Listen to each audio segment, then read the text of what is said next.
I'm 84 years old, and I was wrong about the most important thing in my life. I thought marriage was about happiness. It's not. I spent 60 years misunderstanding my own wife. I see that now. I'm recording this because my granddaughter Chloe asked me to. She said my story mattered. So here it is, my confession. Let me tell you what happened. It started in a library in 1961. I saw Eleanor. She had dark hair and this fierce look. I asked her out. I said, "You look like you could use some fun." That was my whole idea, you see. Fun. Happiness. Our wedding day, I whispered, "I promise to make you happy." I meant it. She smiled, but her eyes, they had a weight. I thought it was just serious joy. I was a fool. The first test was her father's death, 18 months in. My solution? I booked a trip to the coast. Sunshine and salt air, I told her. That's what you need. She went, but she was silent for a week. I got so frustrated. I was trying to fix her, to make her happy again. One night she finally spoke. "Arthur," she said, quiet as the sea, "sometimes you just need to sit in the dark with someone." I didn't understand. I thought she was refusing to heal. Then my business failed. I was ashamed. I put on this brave, cheerful face. "We'll be fine. An adventure," I'd say. One night I found her crying in the kitchen. Not about the money. "You're a ghost," she said. "I can't reach you. Your happiness is a wall." Her words felt like an attack. We slept in silence for a month. I felt the marriage was failing because we weren't happy. I was wrong. It was failing because I only valued happiness. We had our son Ben in that cold truce. I felt kids would be a shared project of joy. He became a battleground. I was the fun dad, ice cream, late nights, yes to everything. Eleanor was the rules, the homework. I secretly prided myself on being his favorite. I was giving him happiness, right?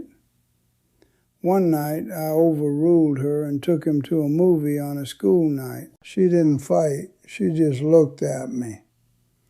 "You're teaching him that love is easy." It's not. It's a choice you make when it's hard. Then she went to bed. I celebrated with Ben. It felt hollow. It all shattered when Ben was 15, caught shoplifting. My instinct? Minimize. Boys will be boys. Protect them. Eleanor was steel. We had a terrible argument. I accused her of not loving him, of being cold. She finally shouted, "You love the idea of him. I love him enough to let him face consequences." Ben was watching. In that moment I saw it. I was the weak one. She was the strong one. My pursuit of happiness had made me a coward. Something broke in me that day. I started watching her, really watching. I saw the fabric she wove, how she went with my scared sister to every hospital appointment, how she sat with our lonely neighbor every Tuesday, just listening. She called it showing up. I saw her quiet sacrifices for Ben and for me. I'd mistaken them for duty. I saw the depth I'd called weight. I felt like I'd read the wrong book for 50 years. My chance to learn came when her mother had a stroke. The hospital was grim. My old self would have bustled with distracting plans. This time I just went. I sat. I fetched coffee. I listened. One long night, she slept in a chair, her head on my shoulder. I was stiff, tired, deeply sad. I realized I didn't feel happy. I felt clear. I felt present. This was the choice. This was the thing. That choice became our new language. It built a new floor beneath us. Then my heart attack at 78. In the ambulance, I only saw her face, pure focus. In recovery, I was weak and angry. She bathed me, managed my pills, sat through my silences. I rasped, "You don't have to do this." She was wiping my brow. She didn't smile. She said, "I know. I choose to." It was a fact. Receiving her choice was the final lesson. That lesson carried us until a diagnosis 3 months ago. Weeks, not months. I kept the routine, the medicine, the quiet. We didn't speak of happiness. We spoke of love, real love. The last coherent thing she said to me, she gripped my hand. "Arthur," she whispered, "you finally learned." I cried. I said, "You were my teacher." She gave a faint squeeze, a final choice. She's gone now. The house is silent.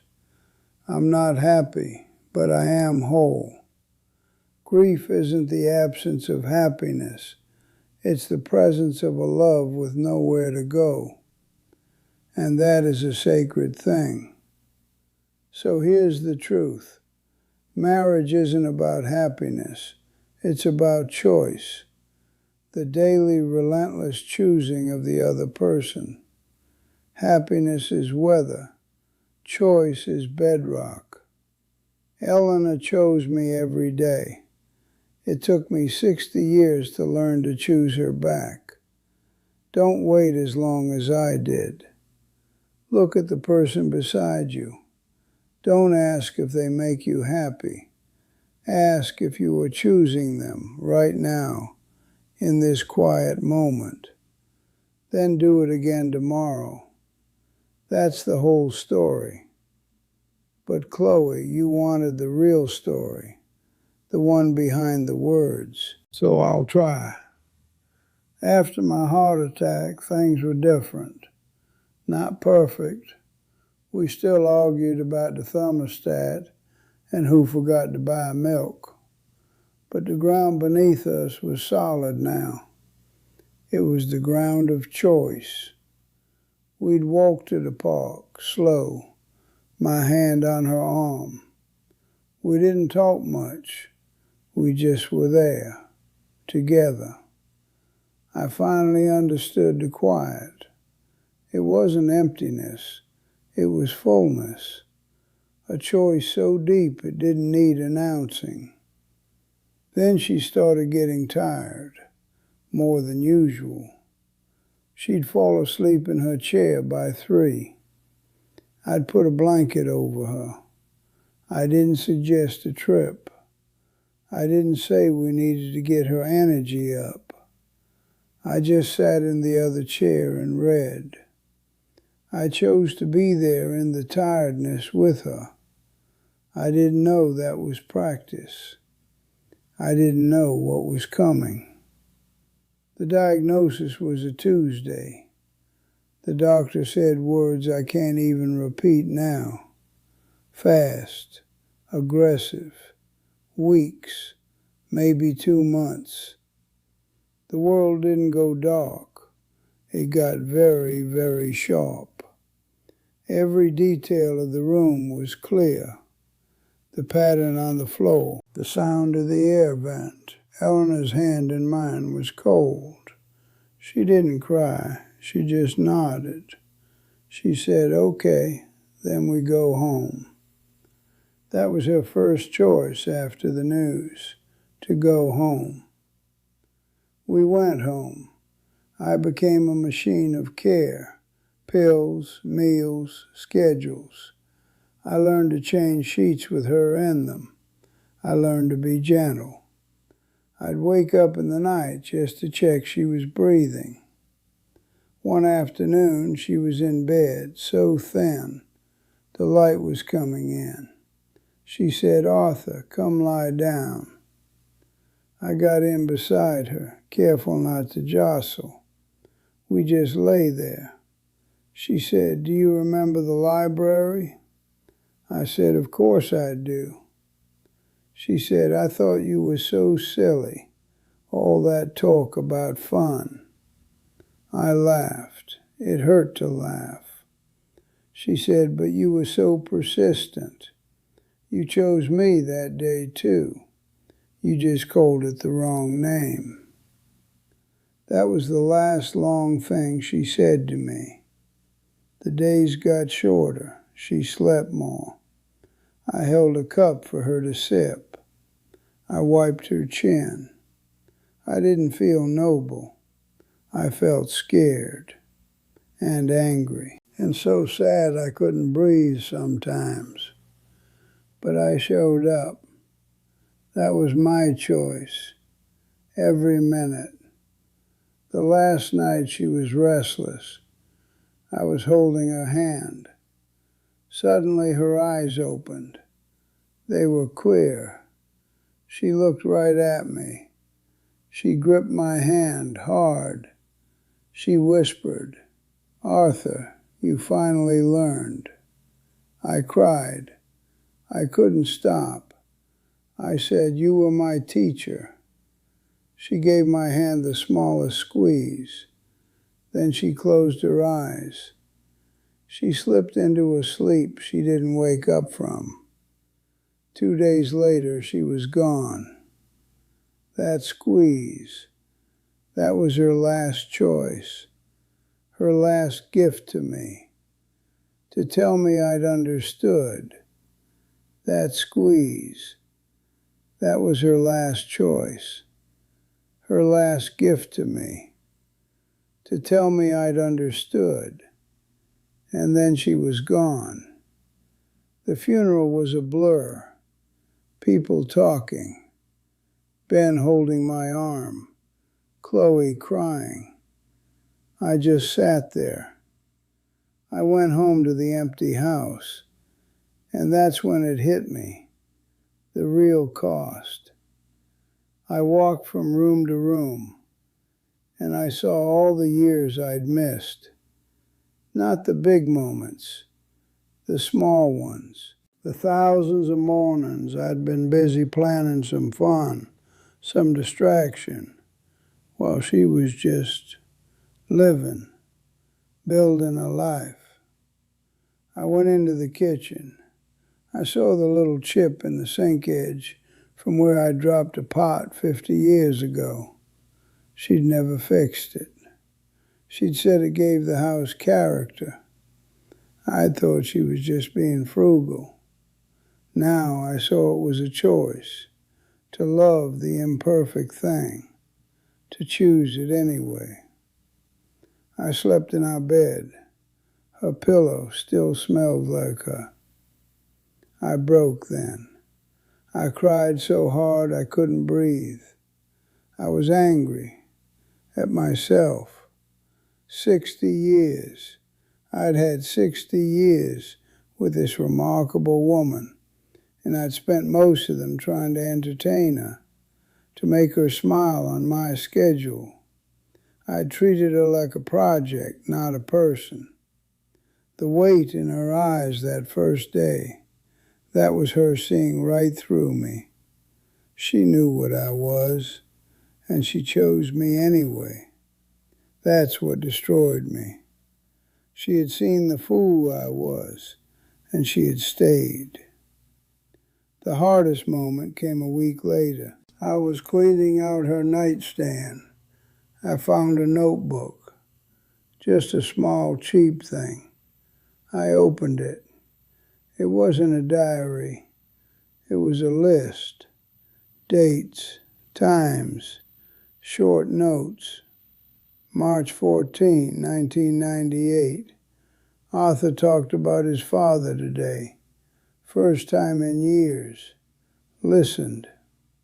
November 3rd, 2007. Ben called. Sounded stressed. Called him back after dinner. Just listened. January 10th, 2018. Mrs. Gable passed. Sat with her daughter. Didn't say much.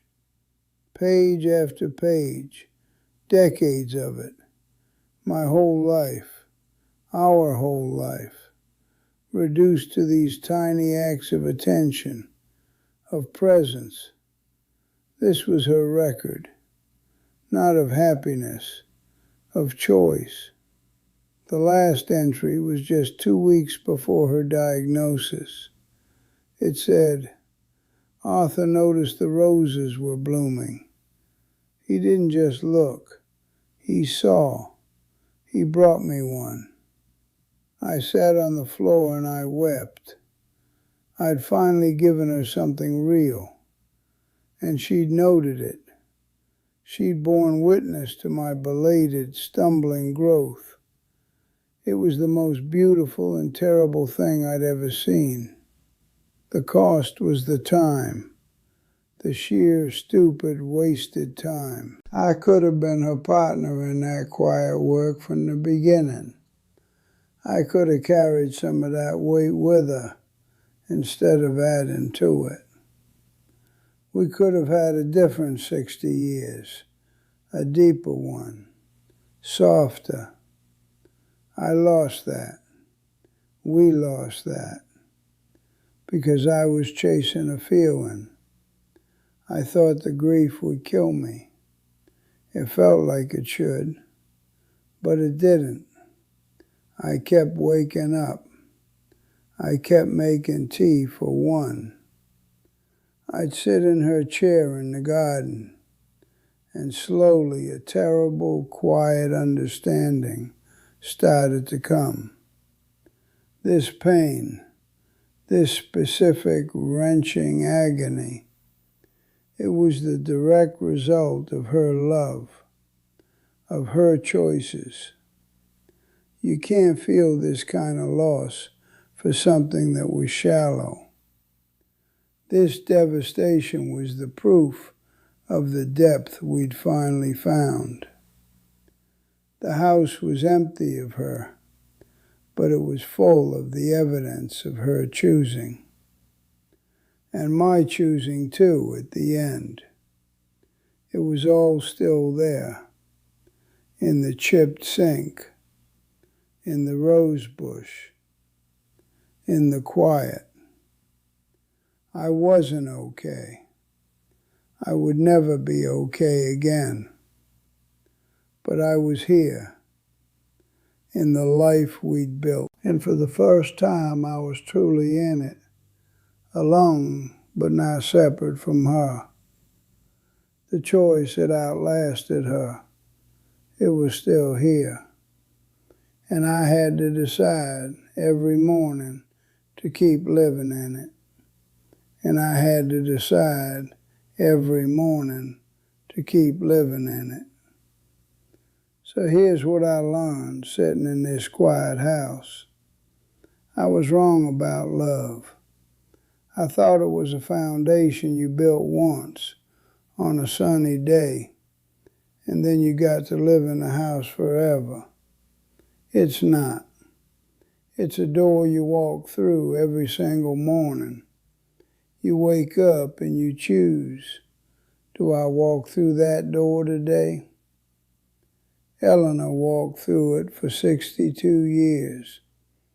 even on the days I'd locked it from the other side, even when I was offering her a window instead, a cheap view of some fake happiness.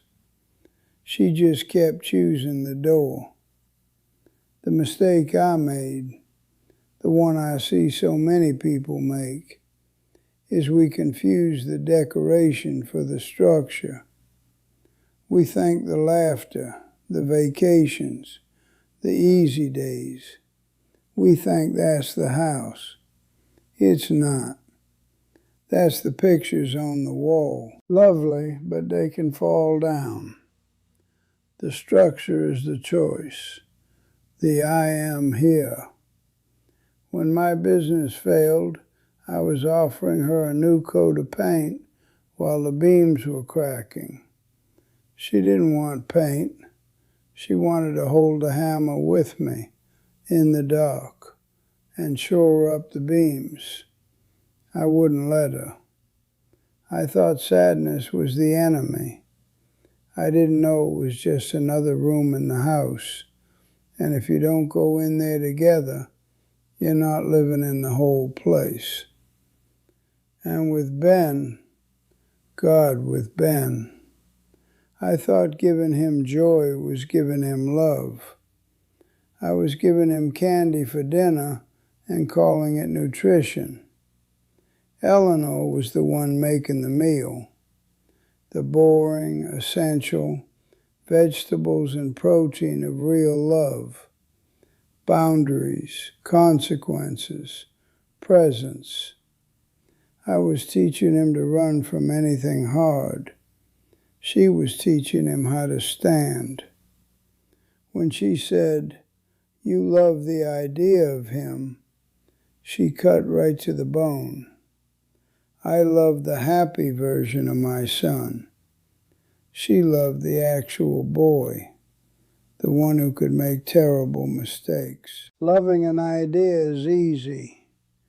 Loving a person is a relentless act of choosing the reality, not the fantasy. So what's my advice? It's embarrassingly simple. Stop performing. Just be there. Your person is sad? Don't book a trip. Don't crack a joke. Just sit in the dark. You're scared? Don't put on a brave face. Say, "I'm scared." Let them see it. You're angry? Don't pretend you're not. Say it, and then choose to stay anyway. The most profound thing you can ever say isn't, "I love you." It's, "I am here, and I am not leaving." That's the choice. It's quiet. It's utterly unglamorous. It's showing up when you have nothing entertaining to offer, just your tired, flawed, present self. And if you're my age, looking back with regrets as sharp as mine, listen to me. You still have time. Maybe not years, but you have this afternoon. You have tonight. You have the next time you see them. It is not too late to put down the map to happiness and just look at the person in front of you. Really see them. Not the person you wish they were, or the person they were 40 years ago. The person they are right now in this room with all their own wear and tear and beauty. Choose that person one time. That's how it starts. You don't have to fix 60 years in a day. You just have to choose once, today, then do it again tomorrow. That's how Eleanor built a life, one choice at a time. And in the end, it was a cathedral. I'm not going to tell you it makes the grief less. It doesn't. This hurts more than I can say. but it makes the grief clean. It's not tangled up with the shame of I should have. It's just the pure, awful pain of missing her. And in a strange way, I am grateful for it. This pain is the final proof of the love. You can't feel this depth of loss for something that was shallow. So I carry it. It's the last thing I can do for her, to honor the weight of what we built. That's my story. That's what Chloe wanted me to say. If any of this rings a bell for you, if you see yourself in my foolishness, then maybe this was worth saying. Don't be like me. Be like Eleanor. Choose. And if you want to hear more stories like this, not just mine, but the quiet, real stories of other people who learn things the hard way, then you should probably subscribe to this channel. Chloe helps me with it. She says it's important to share, to pass this on. Hit that notification bell too, so you don't miss them. Because these aren't flashy stories. They're the kind you have to listen for. And if this meant something to you today, leave a comment. Tell me, what's one small way you can choose someone today? Not a grand gesture, just a quiet, I am here.